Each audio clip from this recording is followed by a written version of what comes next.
Just wanted to recap today's successful signal on the Aussie dollar. So this is the bubble logic. We had a strong USD and a weak Aussie. So I mean, hopefully that's clear. We pitch strong versus weak.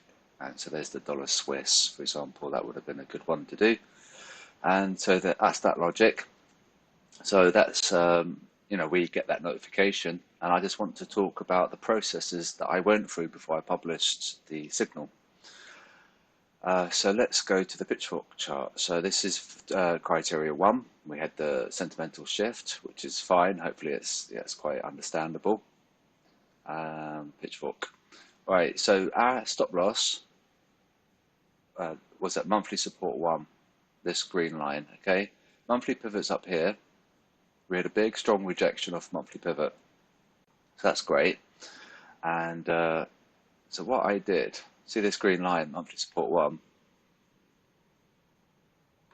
We entered here. Now we entered at 76.20 with a stop loss at MS1. And when it broke the median line, then that was like icing on the cake. And you see how it really fell. And it continued to fall, and we're at MS2. We had a 20 pip stop and a 60 pip TP. So we had a 3R trade.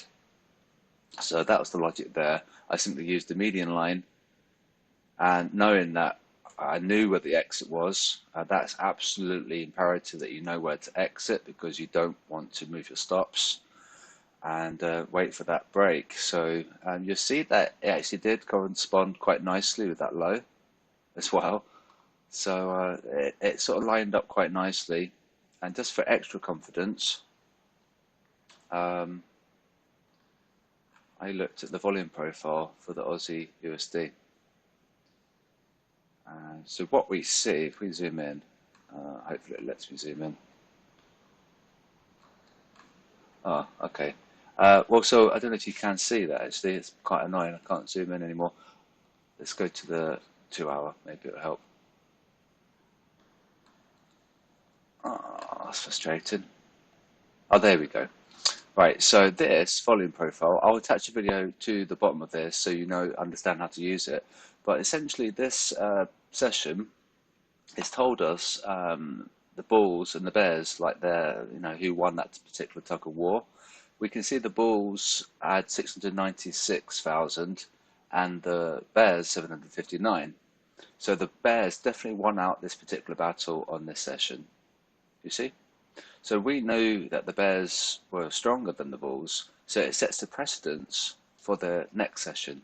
And this is the session that we traded, and knowing that the prior session the bears won. Now have a look at the stats for this particular session. Look how much the bears are outweighing the bulls. Nearly, it's 931 versus 763. So when I saw there was this tug of war and I saw the bears starting to win, then that just gave me the extra confidence to hold, knowing that this is quite accurate with 80% probability. We had this confluence and the break, and we knew where the exit was. And so that's that. And we saw a little bit of a disconnect with risk and the dollar today. So we might continue to see a little bit of a disconnect tomorrow, and maybe even next week, in so much as that the S&P and Dixie correlation just sort of broke down a little bit today. It looks like maybe the yen is going to be the safe haven asset. Now that the dollar, we had quite a hawkish Fed, so the dollar might be shifting away from being such a safe haven, and maybe it can appreciate a little bit.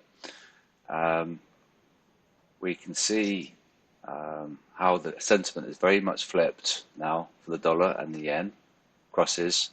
And if we were to go to the search tool, you can see just at a very quick glance, lots of reds, and so that just cements the deal. And so we had a good 3R trade. So just wait. It's just a case of waiting for the right moment. Last week we didn't publish any signals because there wasn't a clear picture, and some people left because there wasn't enough trading activity. So I'm like, well, your loss.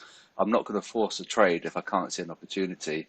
But today, the Aussie USD presented itself with a nice opportunity to short, and we did well. So that's the logic behind this week's signal, and let's see what happens for next week.